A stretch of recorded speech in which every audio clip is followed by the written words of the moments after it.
And since the formation of their group Rockers Against Pay-to-Play, or RAP, the two LA musicians have spearheaded a campaign against the practice of pay-to-play with two well-attended demonstrations on Sunset Boulevard and calls for boycotts of pay-to-play clubs. In so doing, they've rousted Hollywood out of its apparent apathy toward the practice. We're educating the kids, and we're trying to negotiate with the promoters and the record companies to come up with viable solutions. We're also educating the fans. We're just trying to raise consciousness here. Pay-to-play has actually been around more than 5 years now, the result of two leading Sunset Strip clubs, the Roxy and the Whiskey, turning over their in-house promotion to outside, bottom-line-minded independent promoters. A relatively late player in the pay-to-play game is Bill Gazzari, the self-proclaimed godfather of LA rock, who took his club to pay-to-play promoters only 3.5 years ago, and has been one of the chief targets of Mark Mason's rap group. I had to go with the changing times. You must respond to the will of the people. And if you don't respond to the will of the people, you're just going to have to go out to pasture or something. So Gazzari, or any other club owner, charges an outside promoter a night's rent, and the promoter passes the cost on by requiring each of 5 bands on the bill to sell from $500 to $1,500 worth of tickets before they can play. Robert Wood from Creative Image Associates, or CIA, the leading promoter on the Strip, doesn't think the requirements are out of line. The average guarantee for us is about 85 tickets to 90 tickets. It goes as high as 120, as low as 65 or 50.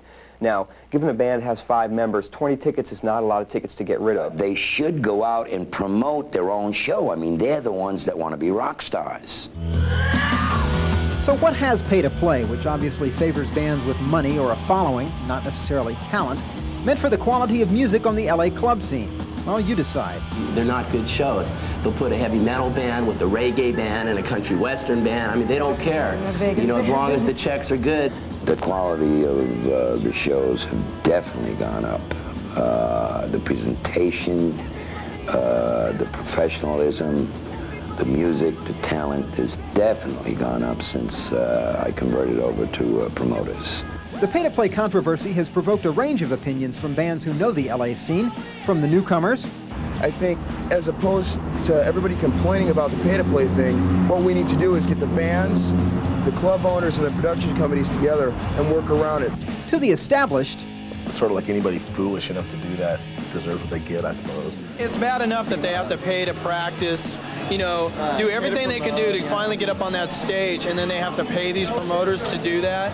I don't know, something's wrong. To the superstars. I mean, we did it. So if you got the gumption to go ahead and motivate yourself to make yourself do whatever it takes to get yourself seen, then you're going to go out and do it. You know, if you don't have the to go out there and push it that hard, then you shouldn't be doing it anyway. There may be a resolution in sight, though. Wednesday night, CIA, in cooperation with RAP, staged its first non-pay-to-play rock and roll party at Gazzari's, the sort of alternative to pay-to-play which Bill Gazzari hopes will continue to be explored. A replacement must be there. I mean, they must find other ways to promote their shows so that the promoter does not lose money and the club doesn't lose money, because if the promoter loses money, they're going to go away. And if the clubs lose money, they're going to go away. And then their argument will have to be with their garage, otherwise, I mean, I don't know where else they're going to go.